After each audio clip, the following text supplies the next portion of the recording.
What's up, everyone? It's your favorite marketer and podcast host. My name is Prit. I'm the author of Zero to Four Figures, a podcaster, YouTuber, Etsy shop owner, and a Skillshare teacher. All the links are in the description box below if you'd like to check it out.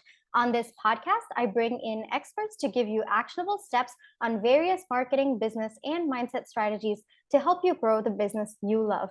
Today, I have one such expert with me, Brenden. Brenden is the founder of MasterTalk. He coaches ambitious executives and entrepreneurs to become top 1% communicators in their industry. He also has a popular YouTube channel called MasterTalk with the goal of providing free access to communication tools for everyone in the world. Brenden, how are we doing today? Very good, Fred. How are you? Oh, I'm doing awesome. Such a pleasure to have you.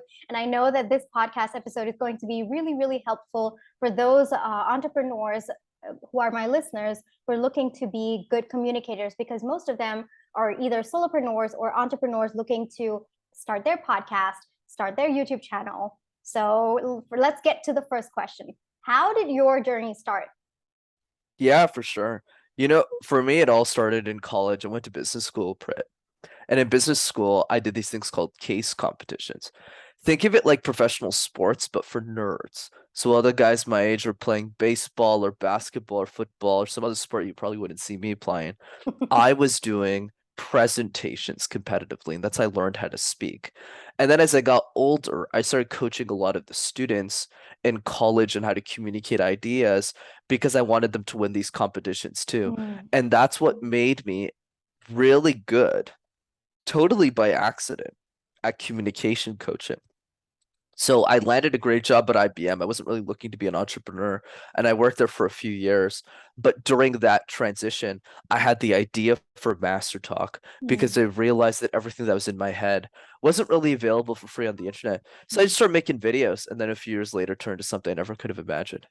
Oh, that's amazing. What a wonderful story. And I don't think accidents happen though. I think this was meant to be the path that you take. And I think that through those rigorous training and, the amount of focus and I guess I would say intentional learning that you did during your master's program, I think it really helped you bring Master Talk to life. So I don't think it was an accident. I think you should give yourself more credit. It's important to be humble in life, so I try my best to be. Oh, that's good. Alrighty. So, Brenden, can you tell us a little bit about what exactly do you do? So, for example, what if my listeners come up to you and then they say, "Well, Brenden, how can you help me out? What do you teach? How do you go about it?" Yeah, absolutely. So I would answer two things. MasterTalk is both a media and a coaching business. So let's talk about that. It's first and foremost a media company. My mission with MasterTalk from day one, which is the same today, is how do I create free resources for the world to learn communication, whether they can afford a coach or not. That's the game Mm. behind MasterTalk. I never was meant to be a business. I started making videos for fun. I was making good money at IBM. I wasn't looking to monetize this. And that's still the mission today. But now that I do this full time, it's expanded to, well, how do I do this sustainably? How do I create free video? Because obviously my production videos, they aren't cheap anymore. So how do I fund Mm. those, my teams who run that for me in a way that I can still make a living? And I realized through different business models, and the one that I'm the most passionate about, frankly, is coaching. I've coached my Mm. whole life. But I never realized until maybe 3, 4 years ago that you can get paid to do it. So I just coach a lot of high level CEOs and executives on how to communicate ideas effectively, and they pay me and help me pay the bills. Oh, that's amazing. And what are the most biggest mistakes that you see with your clients? Let's list about three of them. Yeah, for sure. I would say the biggest one by far is lack of motivation. A lot of people think, Prit, that fear is the biggest challenge Mm. in communication. I actually disagree. I think the biggest challenge is motivation because there are so many points in our life where we've been scared of doing something, whether it's starting a new college, whether it's getting a new job, whether it's dating, it doesn't matter what it is. We have fear around it, but why do we still do it? Because the motivation associated to doing that thing is greater than the fear. I think the same analogy applies with communication too. That's why the question I always ask is, how would your life change if you're an exceptional communicator?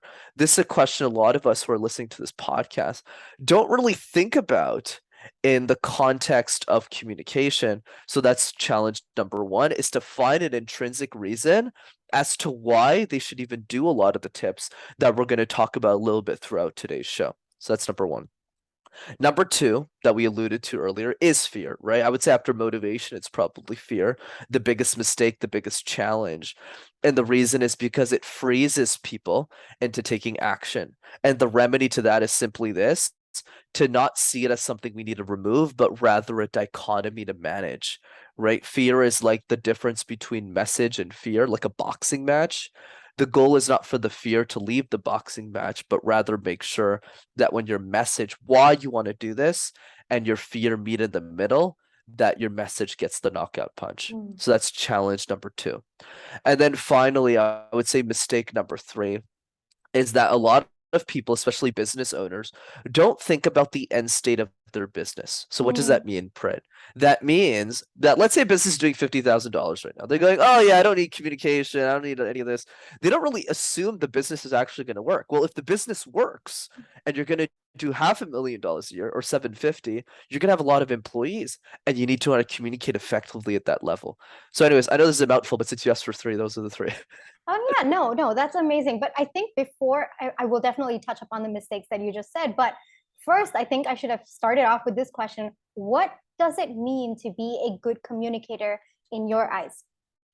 Right. Great question, Prit. So the way that great communication, how I define it personally, which is different for everybody, is, let's start with my definition, which is simply this: how do we convey an idea to a specific audience to achieve a specific outcome?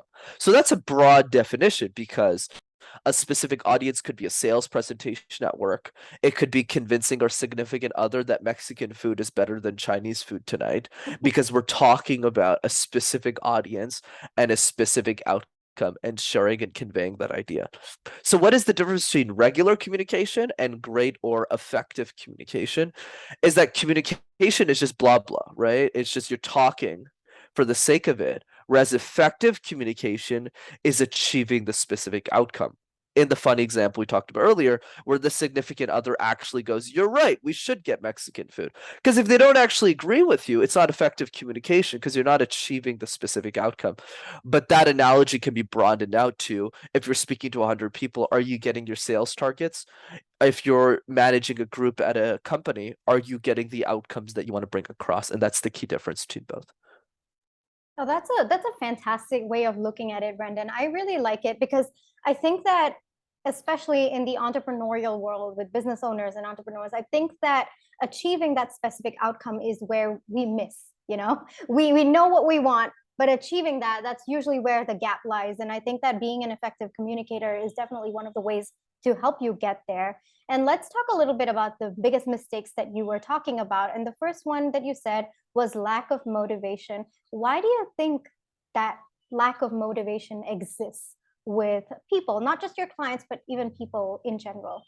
Yeah, it's an excellent question, Prit. I would say for communication specifically, the answer is a bit different. And the answer is simply this: a lot of us are conditioned by society, our coaches, or personal development to really have goals, which is a good thing for business, for relationships, for money, for wealth, for health.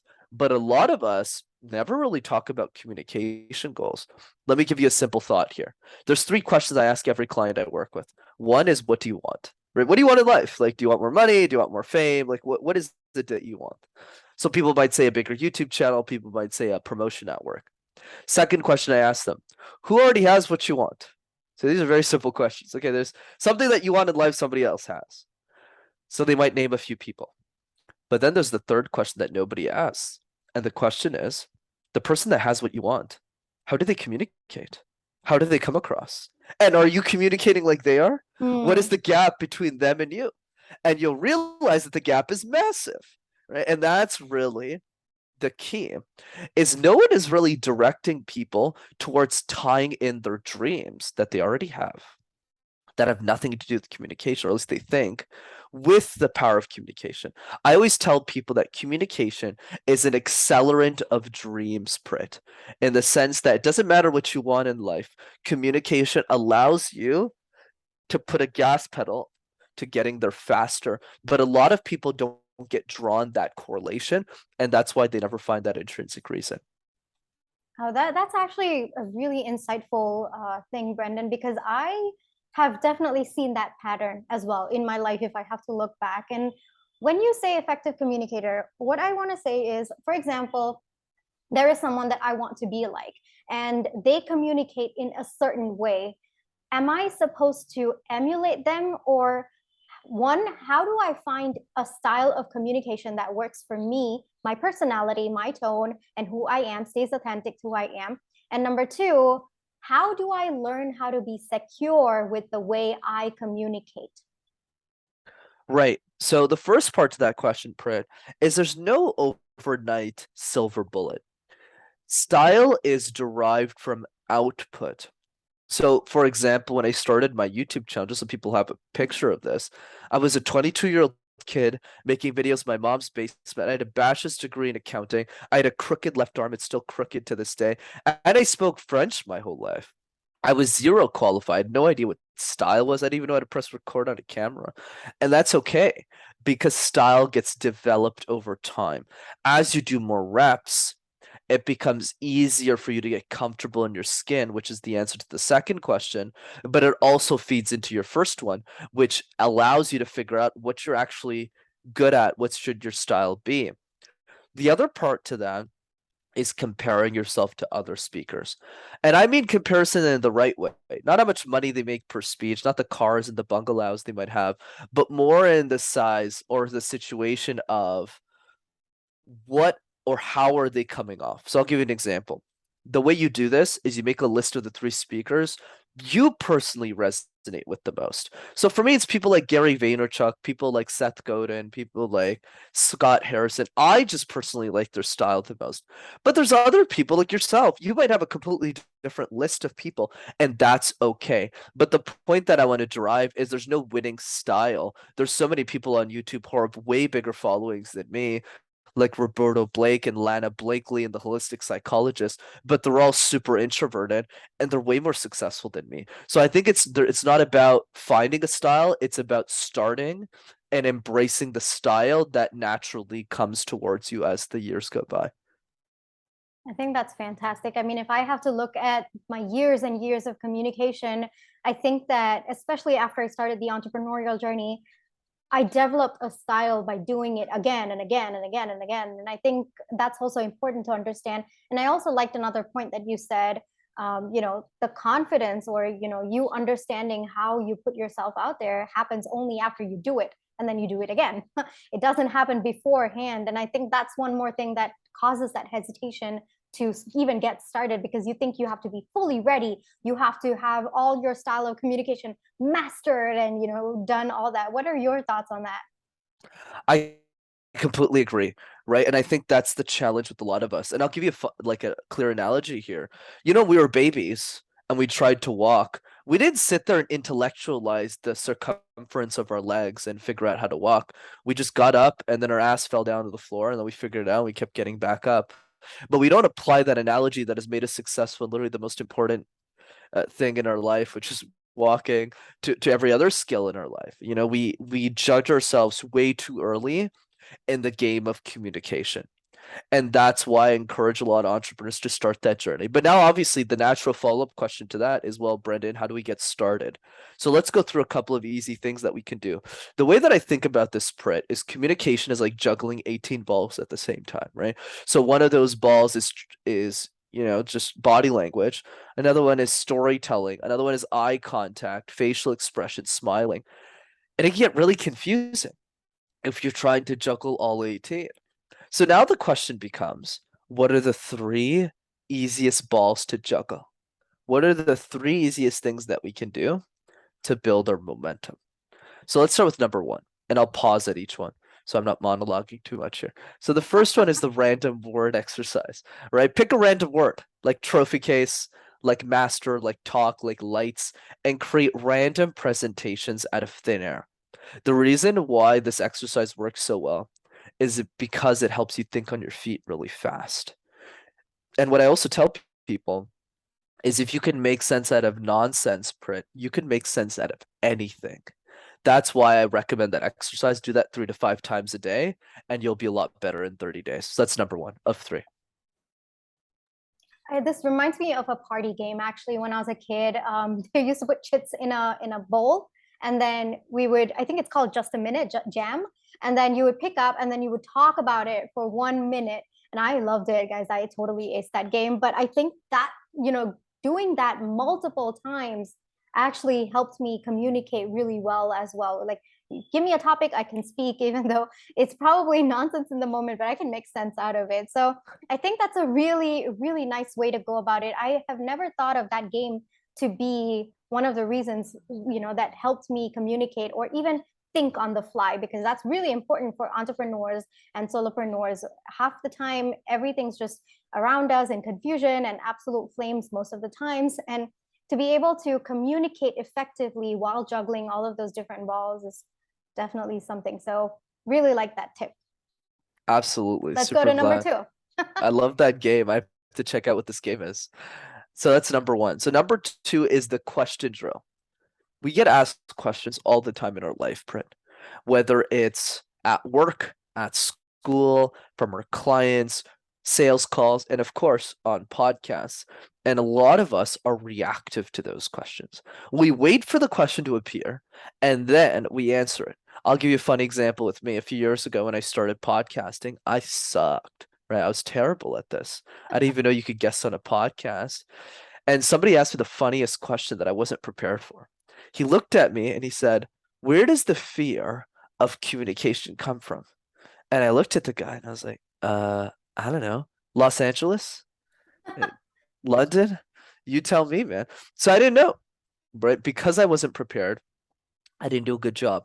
So every day, what I did moving forward for 5 minutes a day, that's all I ask. I would write down an answer, the question of what somebody would ask me about my expertise, about my products, my services. So day one, I would answer, where does the fear of communication come from? Day two, I would answer X. Day three, I would answer Y. And every single day, I would just answer one question that I thought somebody would ask me about communication. But if you do that for a year, Prit, you'll have answered 365 questions about your industry.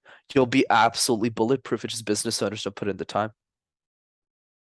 That's a fantastic way. I mean, I personally don't do it as intentionally as you said, like one every day, but for me, it's more about imagining different scenarios and interviews that I'm going to be on, or, me being on a TEDx, all of those things. And then I kind of recreate those situations and put myself into those situations and think about how I would answer or what I would say in those moments. And for me, that's more of a fun aspect, but I love the fact that you brought it up as a very intentional thing for you to do to become an effective and a really great communicator. So I personally recommend this because I do this, and it's a lot of fun too.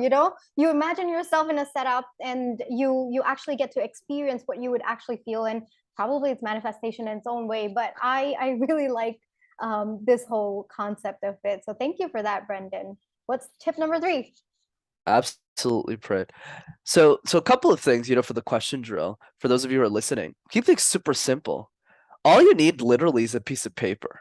So even for the most introverted person listening to this, you literally just have to wake up in the morning, open a Word document, and write out the answer to the question and be done with your day. That's it. So it's really about like taking action. Same thing with the random word exercise. They'll be like, "Oh, Brenden, I know I have 10 minutes." I was like, "Yeah, you do, because you shower every day." I hope so. Anyways, everyone's listening to this, or else I have a different podcast I'll probably drive people towards. But the point is, we all got time. It's just how are we using that time to maximize the benefits and the results. So that's number 2. Now let's go to number 3.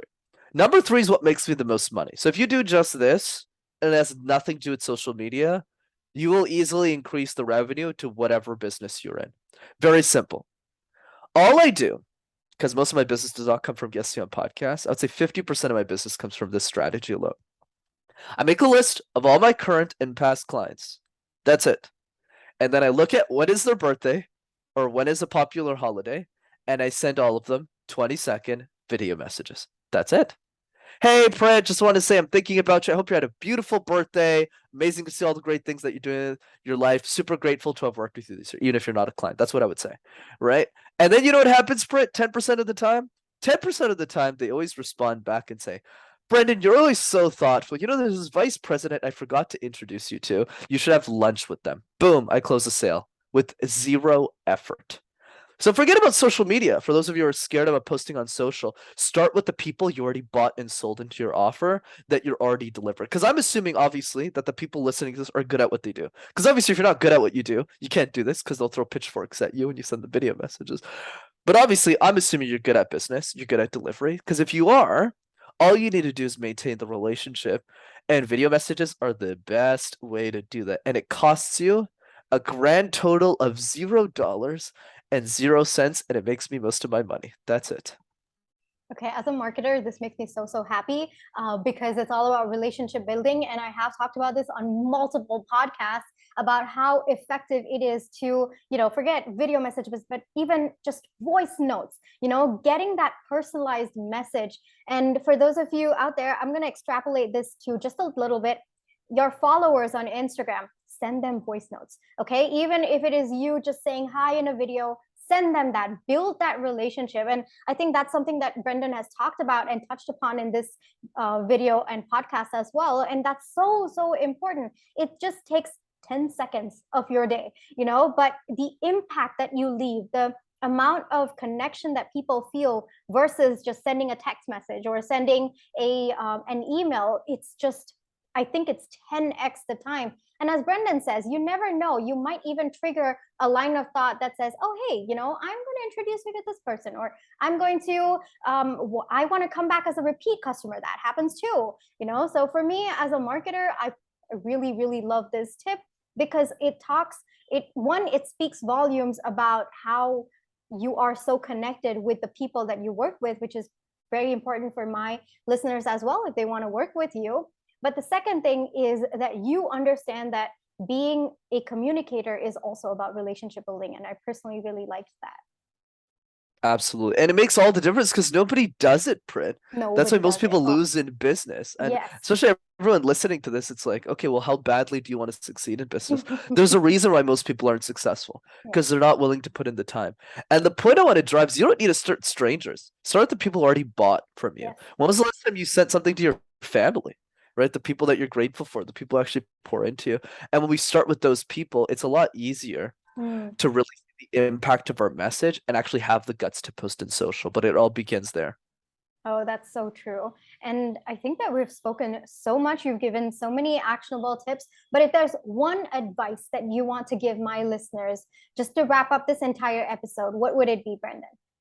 Yeah, I would say to really take the time to envision where you want your business to be in the next 3 to 5 years and asking yourself, are you acting like that person today? Especially in the context of communication, right? If you're making 100 grand a year right now or 50 grand a year right now, but you want to make 500-600K one day, ask yourself, are you communicating like someone who makes 500-600K?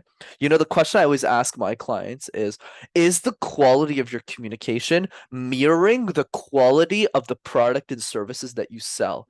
Do I feel when talking to you that you're worth $2,000 an hour? Do I feel when talking to you that you're worth $500 an hour? And if I don't feel that, which is the hardest thing, I'll never give you money, even if you're the best person in the world at what you do. And that's what I would encourage people to start thinking about, is to refine their communication. Maybe not for the results you're getting today in your business, because you're getting the results you're getting with what you have right now, but for the results you're going to get tomorrow.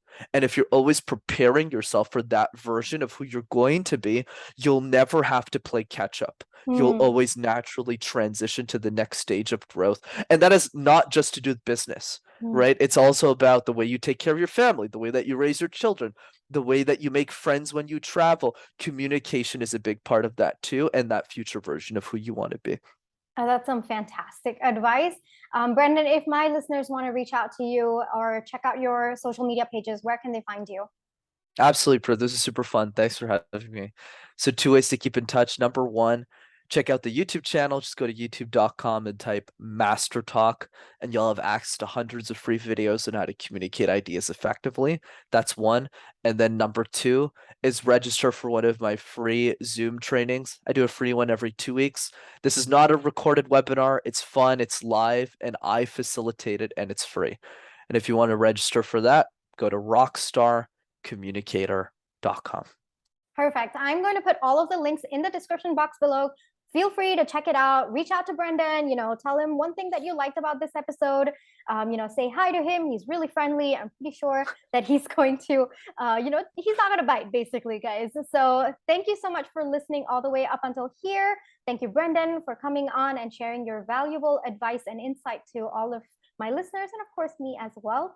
For those of you who are listening all out there, description in the box below. I will catch you guys in my next podcast episode. Bye-bye.